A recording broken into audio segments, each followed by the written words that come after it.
আল্লাহ পাক নবীদের মাধ্যমে আমাদেরকে কি দিয়েছেন? শিক্ষা দিয়েছেন। আমরা বিপদে পড়ি, নবীরা পড়ে না? আমাদের চাইতে বেশি পড়ছে না? নবীদের সাথে পৃথিবীর কোনো মানুষের তুলনা হয়? হবে কখনো? ইব্রাহিম আলাইহিস সালাম কত বিপদে পড়ছেন, কার কাছে চাইছেন? আল্লাহ। হযরত ইব্রাহিম আলাইহিস সালামকে নমরুদ 3 মাইল দূর থেকে প্রথম যেই ক্রেন আবিষ্কার করা হয়েছিল, প্রথম যিনি ক্রেন আবিষ্কার করেছিলেন তার নাম হলো মিস্টার নমরুদ। নাম কি? এর আগে পৃথিবীতে কোনো কি ছিল না, ক্রেন ছিল না। দূর থেকে কি করে নিক্ষেপ করেছে ক্রেন, যা দেখেন না দূর থেকে, এমন একটা কুণ্ডলী, আগুনের কুণ্ডলী, যেটার 3 মাইল চতুর্দিকে কোনো মানুষ দাঁড়াতে পারে না। 2.5 মাইল উপর দিয়ে, 2 থেকে 2.5 মাইল উপর দিয়ে কোনো পাখি যেতে পারে না। বিশাল একটা অগ্নিকুণ্ডলী তিনি কি করলেন? ইব্রাহিমের জন্য সাজালেন। দূর থেকে ইব্রাহিম আলাইহিস সালামকে ক্রেনের মধ্যে ফিট করে 2 মাইল দূর থেকে সেই অগ্নিকুণ্ডে নিক্ষেপ করা হলো।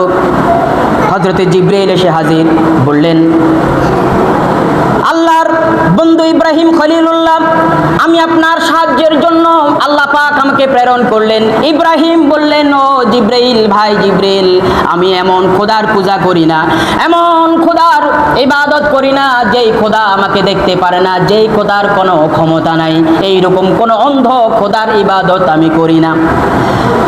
আল্লাহ পাক তখন তৎক্ষণাৎ আগুনকে কি করলেন? ওহী নাজিল করলেন, কুলনা ইয়া নারু কুনি বারদাও ওয়া সালামান আলা ইব্রাহিম। ও আগুন, তোমাকে আমি অর্ডার করলাম ইব্রাহিমের জন্য তুমি নাতিশীতোষ্ণ হয়ে যাও। কি হয়ে যায়? এয়ার কন্ডিশন হয়ে যাও, নাতিশীতোষ্ণ হয়ে যাও, বেশি গরমও না, বেশি শীতও না। সুবহানাল্লাহ। কার কাছে চাইছেন? আল্লাহ। হযরত দাউদ আলাইহিস সালাম বিপদে পড়েছিলেন। হযরত আইয়ুব আলাইহিস সালাম বিপদে পড়ছেন। 18টি বছর ক্যান্সার আক্রান্ত ছিলেন। শরীরের গোস্তগুলা ঝরে ঝরে পড়তে লাগলো, পোকা খেয়ে ফেলেছে, সব কিছু শেষ করে ফেলেছে। তারপরেও এক মুহূর্তের জন্য আল্লাহ রাব্বুল আলামিনকে ভুলে যান নাই। হযরত ইউনূস আলাইহিস সালাম মাছের পেটে আল্লাহকে ভুলে নাই। মাছের পেটে হযরত ইউনূস আলাইহিস সালাম প্রথম নামাজ আদায় করেছিলেন।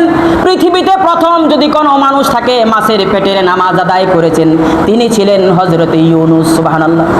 হযরত ইউনূস আলাইহিস সালাম প্রথম, পৃথিবীতে প্রথম এবং শেষ, এর আগে পরে কেউ হবেও না, প্রথম এবং শেষ। হযরত ইউনূস আলাইহিস সালাম মাছের পেটে কি করছেন? নামাজ আদায় করছেন। সুবহানাল্লাহ। হযরত ইউনূস আলাইহিস সালাম বিপদে পড়লেন, আল্লাহকে ভুলেন নাই।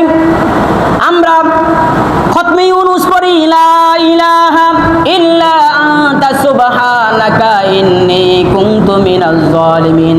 যখন হযরত ইউনূস আলাইহিস সালাম বারবার পড়তে লাগলেন, আল্লাহ পাক জবাব দিয়ে দিলেন, ফাস্তাজাবনা লাহু ওয়া নাজ্জাইনাহু মিনাল গাম্মি ওয়া কাযালিকা নুনজিল মুমিনিন। সুবহানাল্লাহ। জবাব দিয়েছেন না? দিছেন।